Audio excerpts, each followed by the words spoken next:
สวัสดีครับวันนี้พบกับผมอีกครั้งนะครับผมกับช่องหมึกย่างชาแนลนะครับผมวันนี้ผมก็จะพามาทำหมึกห่อใบตองย่างนะครับผมอันนี้เราก็จะมาละลายนะครับเป็นไข่ขาวชมพูนะครับผมหลังจากที่เราละลายเสร็จแล้วมันจะเป็นก้อนอย่างนี้เลยนะครับ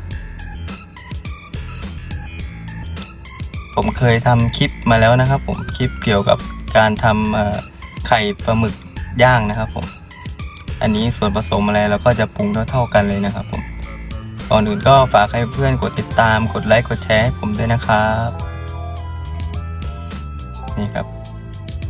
เป็นก้อนนี้เลยนะครับผมโอเคครับเราก็จะไปหาวัตถุดิบกันนะครับผม นี่ก็จะเป็นใบตองนะครับเราต้องเตรียมใบตองครับผมเสร็จแล้วเราก็เอาใบตองมาล้างนะครับล้างแล้วก็รอให้มันแห้งก่อนนะครับผมการเดียวนี้ก็ถือว่าน่าจะพอนะครับสำหรับไข่ปลาหมึก2 โลนะครับผมโอเคครับหลังจากนั้นเราก็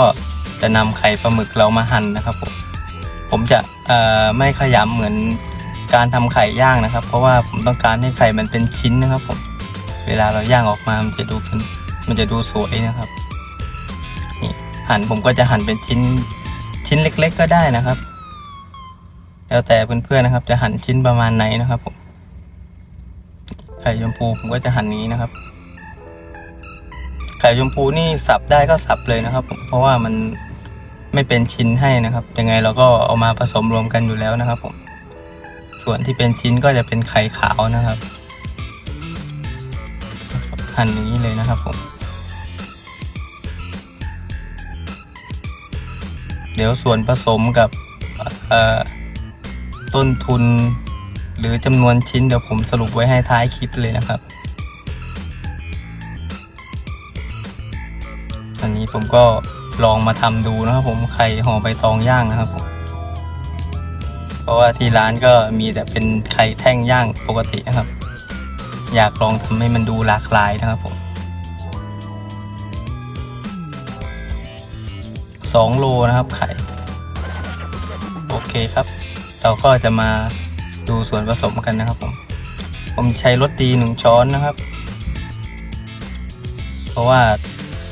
ไข่นะครับถ้าเกิดเราละลายน้ำแข็งล้างเสร็จแล้วนะครับมันจะมีรสเค็มนะครับผมฉะนั้นส่วนของรสดีเนี่ยเราไม่ต้องไปใส่เยอะนะครับแล้วก็ผมจะใส่ชูรสไปอีก1 ช้อนนะครับผม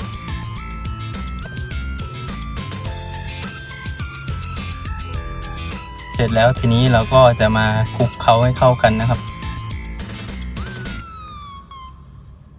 มือนี่ผมล้างแล้วนะครับผมนี่ครับคนให้เข้ากันเลยนะครับไข่ชมพูนี่มันไม่ได้เป็นก้อนให้เรานะครับผมมันจะไม่เหมือนไข่ขาวนะครับไข่ขาวจะเหนียวเป็นก้อนแล้วนะครับคลุกเคล้าให้เข้ากันดีแล้วนะครับผมก็จะเป็นประมาณนี้นะครับ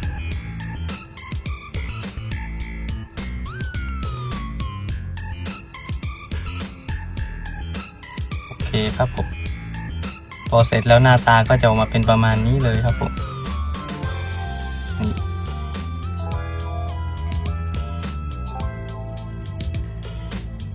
น่ากินเลยนะครับ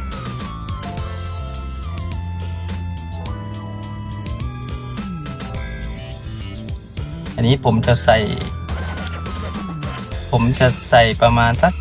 30นะครับผม30 กรัมใบตองเนี่ยนะครับนับเป็นเส้นนะครับผมจะ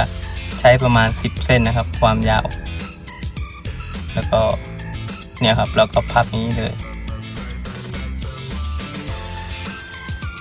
ชิ้นมันจะไม่ยาวมากนะผมจะเน้นกว้างๆหน่อยนึงพอเราขายไม้ละ10 บาทนะครับโอเคครับเราจะมาดูคำนวณต้นทุนนะครับผมว่า2 กิโลนี่มันได้เท่าไหร่นะครับไข่ปลาหมึกนะครับกิโลละ155 บาทนะครับผมสั่งมา2 กิโลก็360 บาทนะครับแล้วก็ ผมทำจำนวนชิ้นได้อยู่ประมาณ62ชิ้นนะครับ62ชิ้นนี่ก็รวมเป็นเงิน620บาทนะครับผมแล้วก็ลบด้วยต้นทุน310บาทนะครับก็จะได้อยู่ประมาณ310บาทครึ่งเลยนะครับนี่ครับแล้วก็พับอย่างนี้ไปเรื่อยๆนะครับแล้วก็ใช้แม็กหนีบเอานะครับโอเคครับเราจะมาดูตอนย่างกันเลยนะครับนี่ครับเวลาเราย่างเราก็พยายามย่างข้างเตานะครับเพราะว่าไฟย่างปลาหมึกมันค่อนข้างที่จะแรงนะครับเราต้องใช้ไฟอ่อนๆปกติต้องใช้ไฟอ่อนๆนะครับผมถึงเน้นห่อใบตองให้มันหนาๆไว้นะครับผมกลัวข้างในมันจะไหม้นะครับนี่พอเราย่างได้ประมาณสัก 80% ของความสุกนะครับเราก็เอาไปวางไว้หน้าร้านนะครับผมพอเวลาเราจะย่างอีกทีให้เราแกะใบตองออกนะครับแล้วก็ย่างเลยนะครับผมนี่ครับมันก็จะเป็นประมาณนี้ครับผมดูน่ากินเลยนะครับไม้ละ10 บาทไม่แพงนะครับผมซื้อง่ายขายคล่องครับไม้ละ10 บาทย่างเสร็จอย่างนี้นี่หอมกลิ่นใบตองมากเลยนะครับผมดูในจอเหมือนจะไม้เล็กนะครับแต่ของจริงไม้ใหญ่อยู่นะครับผมโอเคครับถ้าเพื่อนๆเห็นว่าคลิปนี้มีประโยชน์ก็ฝากให้เพื่อนๆกดติดตามกดไลค์กดแชร์เพื่อเป็นกำลังใจให้ผมด้วยนะครับสำหรับวันนี้ผมก็ต้องบอกว่าชีวิตเราไม่ได้มีค่าแค่วันละ350เป็นกำลังใจให้กับเพื่อนๆทุกๆคนนะครับเอาไว้คลิปหน้าเรามาเจอกันใหม่อีกทีนึงนะครับผมสำหรับวันนี้สวัสดีครับ